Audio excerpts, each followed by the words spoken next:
You said that this really got into your head. Yeah, I was visiting one of my good friends doing his spring football fest back in 2005. My uncle took me out to his university. And afterwards, they had this big celebration. The team got together. They went to this club together. They partied. And sure enough, my friend who I grew up with, his girlfriend, they ended up parking lot arguing. And she kind of pushed him. All of a sudden, he clocks her. Bam.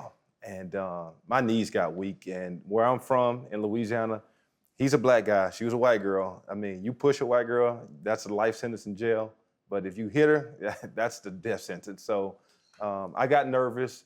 I went back to his dorm with him. And sure enough, I'm thinking, I'm going to be pulled in to be, investigated or even questioned. And sure enough, he calls this guy, pulls out this card he has. And he calls him.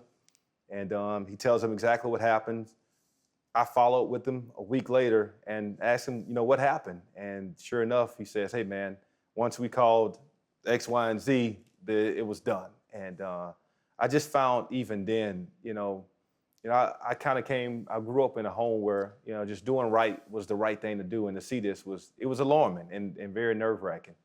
But it got in your head as well. You said at school you would actually park in the president of the university's parking space? Yeah, I mean, just some senseless entitlement.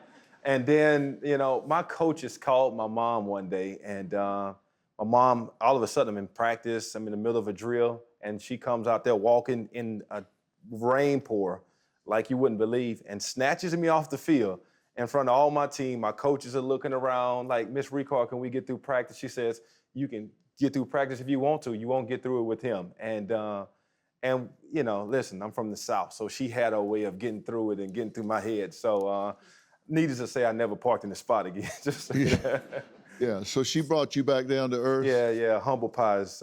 She can easily do that. Yeah, I can't imagine. Did the president ever say anything to you? He would say good game, and if I played well. But, he would tell me after the game, hey, listen, I don't want to see you in my spot this week, but if I was running late, and that spot was open, I loved him, and he loved me, and, if I beat him to it, it was almost like eeny, meeny, miny, mo, right? Mo got the spot. Yeah, okay. You had a comment? I can say firsthand that this behavior definitely has not changed. In fact, it's probably only gotten worse. And I feel like parking in the president's spot is honestly on the lowest level of things that these kids are getting away with nowadays. Really? Yeah. What's happening now is, they're bending the rules. Well, I know of a current high school football player, and he's a top-ranked football player, completely failing every class. His entire transcript is Fs.